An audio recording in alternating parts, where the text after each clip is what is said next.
வணக்கம் தோழர்களே. டெல்லியில வசமா சிக்கிக்கிட்ட அண்ணாமலை கிரைம் ரெக்கார்டே கொண்டு போய் போட்டாச்சு. மேலிடம் கடும் கோபத்தில் இருக்கிறது. அண்ணாமலை நாட்கள் எண்ணப்பட்டு கொண்டிருக்கிறது. சந்தோஷம் தானே. இன்னொரு அதிர்ச்சி என்ன அப்படின்னா, சங்கிகளுக்கு திடீர்னு நம்ம அக்கா தமிழிசை சவுந்தரராஜன் போய் டெல்லியில நட்டாவை சந்திக்க கிளம்புற இடத்துல அவர் கொடுத்த ஒரு அடி இருக்கு பாருங்க. அண்ணாமலையினுடைய நாட்கள் எண்ணப்பட்டு கொண்டிருக்கிறது அப்படின்னு சொன்னாரு. இதுக்கெல்லாம் நடுவுல திமுக கூட்டணி 210 இடங்கள்ல ஜெயிப்பாங்க அப்படின்னு சங்கிகளே சொல்ல ஆரம்பிச்சு அது ஒரு பெரிய கொந்தளிப்பை தமிழ்நாட்டில ஏற்படுத்தி இருக்கு. அக்கா தமிழிசை சவுந்தரராஜன் அண்ணாமலை பல்கலைக்கழக அந்த பொண்ணுக்கு மீதான பாலியல் வல்லுறவு வழக்குல போய் உருண்டாங்க. போராட்டம்லாம் பண்ணி முடிச்சு டயர்டெல்லாம் சரி பண்ணிட்டு இப்ப டெல்லி கிளம்பிட்டாங்க. போற வழியில ஏர்போர்ட்ல அப்படியே ஒரு பேட்டியை கொடுத்துட்டு அப்படியே கிளம்பி போயிட்டாங்க.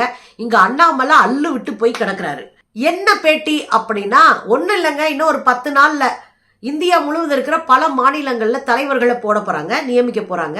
அந்தமான் நிக்கோபார் தீவுல தலைமை பொறுப்பை தேர்ந்தெடுக்கிற தேர்தல் அதிகாரியா நான் போறேன் அப்படின்னு அந்த அக்கா சொல்லிட்டு, நட்டாவை ஏன் சந்திக்கிறேன் அப்படின்னா, நட்டாவை சந்தித்து தமிழ்நாட்டின் நிலவரங்களை பேச போகிறேன். அங்கதான் ட்விஸ்டே இருக்கு. ஏற்கனவே போன ஒரு 10 நாளைக்கு முன்னாடி ஒரு கூட்டம் நடக்குது. மண்டல பொறுப்பாளர்களை தேர்வு செய்கிற கூட்டம். அந்த கூட்டத்திற்கு மேலிட பொறுப்பாளராக இருக்கக்கூடிய, தமிழ்நாட்டின் மேலிட பொறுப்பாளராக இருக்கக்கூடிய அரவிந்த் மேனன், இந்த அரவிந்த் மேனன் வந்து கூட்டத்தை நடத்திட்டு இருக்காரு. இந்த அண்ணாமலைக்கு ஜால்ரா அடிக்கிற 5-6 பீஸுங்க உட்காந்துட்டு, அண்ணாமலை வந்தாதான் தமிழ்நாட்டுக்குள்ள பாஜக கால் ஊன்ற முடியும், அண்ணாமலை தான் திரும்ப தலைவராக கொண்டு வரணும் அப்படி இப்படின்னு பேசி அவர் கடுப்பாயிடுச்சு அரவிந்த் மேனனுக்கு. என்னையா நீ சும்மா சும்மா வந்ததுல இருந்து நானும் பார்க்குறேன் அண்ணாமலை அண்ணாமலை அண்ணாமலைன்ற, அண்ணாமலையை தேர்ந்தெடுக்கணுமா என்னன்றத மேலிட முடிவு செய்யும். இப்ப நம்ம எதுக்கு கூடி இருக்கோம்? இங்க இருக்கிற மண்டல தலைவர்களை தேர்வு செய்ய, அந்த வேலையை நீ பாரு அப்படின்னு ஒரு போடு போட்டாரு. அதை நம்ம ஆல்ரெடி பேசியிருக்கோம்.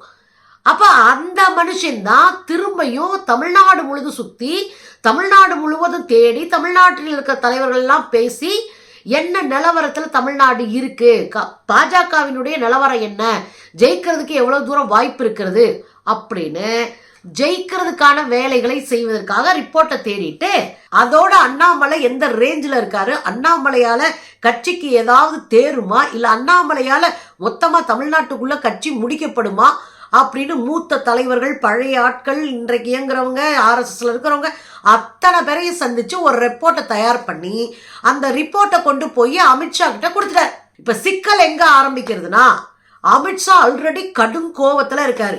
ஏற்கனவே அவங்க மச்சான் சிவகுமார் போய் 10 கோடி ரூபாய் வந்து கணக்கில் வராத பணத்தோட சிக்கினார் இல்லையா, அதோட 400 கோடிக்கு மேலேயே வரி ஏய்ப்பு வேற செஞ்சிருக்காரு அவரு. அப்ப 10 கோடி சிக்கியிருக்கு, வரி ஏய்ப்பு 400 கோடி செஞ்சிருக்காரு, பல கோடி ரூபாய்க்கான கணக்கு வழக்கு இல்ல, மோசடி, ஊழல் எல்லாத்துலயும் சிக்கி சீரழிஞ்சாரு. இதை திசை திருப்பதான் நம்மால சாட்டையை பிடிச்சி அடிச்சுட்டு இருந்தாரு. 2 நாளா இது பேசு பொருளாகவும், நாம கூட இது சம்பந்தமா டீட்டெயில்டா பேசியிருக்கோம். சாட்டையை தூக்கி தோல்ல அடிச்சுக்கிட்டு இதை திசை திருப்பறதுக்கான வேலை. இவருக்கெல்லாம் வந்து அண்ணாமலை பல்கலைக்கழக பெண் குழந்தைகளுக்கு பாதுகாப்பு வாங்கணும், பாதுகாப்பு கொடுக்கணும் அப்படின்ற அக்கறையோ தேவையோ அவசியமோ இல்லை.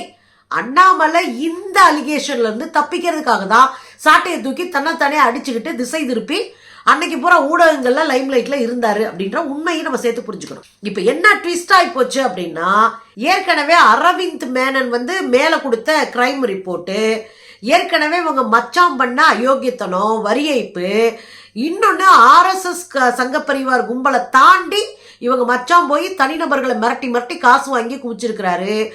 IT ரைடுன்ற பேர்ல IT சம்பந்தமான ஆட்களை, அப்புறம் ED சம்பந்தமான அதிகாரிகள்லாம் கையில வச்சுக்கிட்டு மிரட்டி அதுல ஒரு பெரிய கல்லா கட்டுற வேலையை அவங்க சிவகுமார் செஞ்சிருக்கிறாரு அப்படின்லாம் பேசுறாங்க. நிறைய எவிடன்ஸோட வெளியே வருது. அப்ப இந்த லட்சணத்துல இந்த தலைவர் இருக்காரு, இவர் தன்னைத்தானே வளர்த்துக்கிறாரு, கட்சியை வளர்க்கவே இல்லை, இவரால கட்சிக்கு 5 ரூபாய்க்கு பிரயோசனம் இல்லை அப்படின்னு ரிப்போர்ட்டு போயிருக்கு.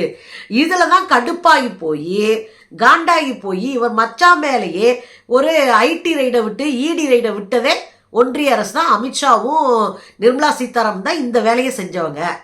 இதெல்லாம் இருக்கு. அப்ப என்னன்னா 10 நாள்ல தலைவர்கள் பதவி மாறப்போகுது. அண்ணாமலையினுடைய வாழ்க்கையினுடைய கடைசி நிமிடங்கள் எண்ணப்பட்டு கொண்டிருக்குது. இந்த தலைவராயிட்டேன்னு நினைச்சுதானே தெரு தெருவா அலப்பறம் பண்ணாங்க. இதுல எப்படி நம்மளை தேர்ந்தெடுக்காம போயிடக்கூடாதுன்னு ஸ்டண்ட் அடிச்சு சாட்டை அடியெல்லாம் செஞ்சு இந்தியா முழுதும் ட்ரெண்ட் ஆனாரு. அப்போ அண்ணாமலை ஒரு கிரிமினல். அதனால தன்னை தக்க வைத்துக் கொள்றதுக்காக சாட்டை அடி கொடுத்து நான் தான் பெரிய புடலங்கா அப்படி இப்படின்னு இப்ப அதிமுகவா அடக்கி வச்சுட்டு இருக்காரு. அதிமுக கூட மல்லுக்கு கட்டிக்கிட்டு நின்ன அண்ணாமலை அதிமுக கிட்ட அடக்கி வாசிக்கிறார். காரணம் என்ன? நாளைக்கு கூட்டணி நம்ம தலையில பூத்திட்டாங்கன்னா நம்ம அவங்களோட தான் நிக்கணும் அப்படின்னு அண்ணாமலை அடக்கி வாசிக்கிறாப்ல. அப்ப ஆக மொத்தம் அண்ணாமலையினுடைய நாள் குறிக்கப்பட்டு விட்டது. அதுக்கு அடுத்துதான் நம்ம அக்கா தமிழிசை சவுந்தரராஜன் நட்டாவை போய் சந்திச்சிருக்கிறாங்க. நட்டாவை சந்திச்சிருத்து தாம்பங்குக்கு அவங்க அண்ணாமலையே போட்டு கொடுத்துட்டு வந்திருக்காங்க. போட்டு கொடுத்துல பொலேன்னு புடனடி வாங்குற அளவுக்கு இங்க இருக்கிற பிரச்சனைகளை பேசியிருக்கிறாங்க. குஷ்புவை ஓரங்கட்டினது, பாரதியை ஓரங்கட்டினது, தமிழிசை ஓரங்கட்டப்பட்டது, பொன்னார் ஓரங்கட்டப்பட்டது, இங்க இருக்கிற எல்லாரையும் ஓரங்கட்டினது, மூத்த தலைவர்கள்லாம் ஓரமா உட்கார வச்சுட்டு இவர் ஜால்ராக்களை வச்சதுன்னு எல்லா அழுத்தங்களையும் எல்லா பிரச்சனைகளையும் கட்சியை விட்டு நிறைய பேர் வெளியேற காரணமே இந்த ஆள் தான் அப்படின்னு போய் அக்கா போட்டு கொடுத்துருக்காங்க. இப்ப அக்கா போட்டு கொடுத்ததுலயே காண்டாயி உட்கார்ந்து இருக்கிறாங்க டெல்லி மேலிடம். இது ஒரு பக்கம். இந்த பாஜக சங்கிகளுக்குனே பத்திரிகையாளர்ன்ற போர்வையில கொஞ்சம் பேர் சுத்தி திரிவாங்க, அரசியல் விமர்சகர்ன்ற போர்வையில கொஞ்சம் பேர் சுத்தி திரிவாங்க. அதுல ஒரு ஆளு தான் ரவீந்திரன் துரைசாமி. உங்களுக்கு நல்லா தெரியும், மோதிரம் வாங்கி கையில போட்டு ஸ்கேம்ல சிக்கின ஒருத்தர் தான் ரவீந்திரன் துரைசாமி.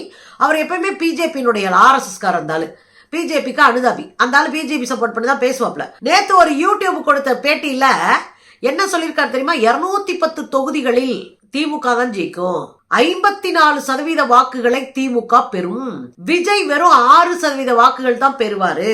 எப்படி நாடாளுமன்ற தேர்தல்ல மொத்தமா அடிச்சு தூக்குனாங்களோ அது போல மிகப்பெரிய வெற்றியை திமுக பெறும் அப்படின்னு சங்கி துரைசாமியே சொல்லிட்டாப்ல. புரியுதுங்களா? சங்கி பயல்களை இதுதான் நடக்க போகுதுன்னு கணிச்சு வெளிப்படையா சொல்ல வேண்டிய கட்டாயத்துல தமிழ்நாடு வந்துருச்சு. ஆக எதிர்கட்சிகளா இருந்துகிட்டு மொத்தமா நின்று கதறிட்டு இருக்கிற கும்பலுக்கு ஆப்படிச்சு விட்ட மாதிரி ஆயிப்போச்சு இந்த செய்தி.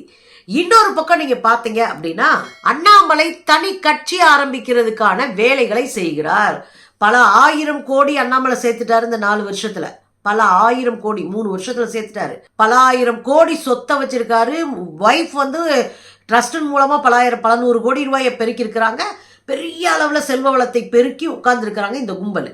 அதனால அண்ணாமலை பார்ப்பேன், எனக்கு பிஜேபி சப்போர்ட் பண்ணி என்னை தலைவராக வச்சிருந்தா இருப்பேன், இல்லைன்னா தனி கட்சி ஆரம்பிச்சிருவேன்னு அவருடைய ஃப்ரெண்ட்ஸு கிட்ட எல்லாம் பேசிட்டு இருக்காங்களா. அந்த வேலையும் ஒரு பக்கம் போயிட்டு இருக்கான்.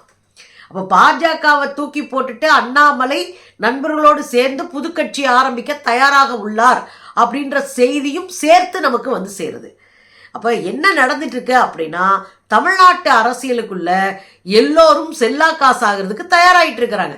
அதுல குறிப்பா சொந்த கட்சிக்குள்ள இருக்கிற அண்ணாமலையை வீழ்த்துறதுக்கு ஓல்டு பென்ஷன் வாங்கிட்டு இருக்கிற மொத்த பாஜக தலைவர்களும் ஒத்த அணியா திரண்டு நிக்கிறாங்க.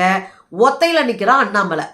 இதுல அண்ணாமலை வந்த பிறகுதான் தொடர் தோல்வி பாஜக. இதுக்கு முன்னாடி என்னங்க ஜெயிச்சு கிழிச்சான்னு கேக்குறீங்களா?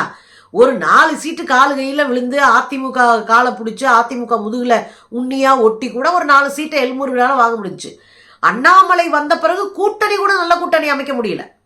தான் தோன்றித்தனமான பேச்சு, கேனத்தனமான முடிவு, அயோக்கியத்தனமான அரசியல் அப்படின்னு பாஜக காலே ஊன்ற முடியாத மாநிலத்துல மொத்தமா தொடச்சு விட்டவர் அண்ணாமலை அப்படின்னு கட்சி நினைக்குது. எனவே அண்ணாமலை அவுட் ஆக போறாரு. கவுண்டிங் ஸ்டார்ட் ஆகிருக்கு நம்ம அக்கா சொல்லியிருக்காங்க. மேபி 10 நாள்ல பிரியாணி ஆயிரும்.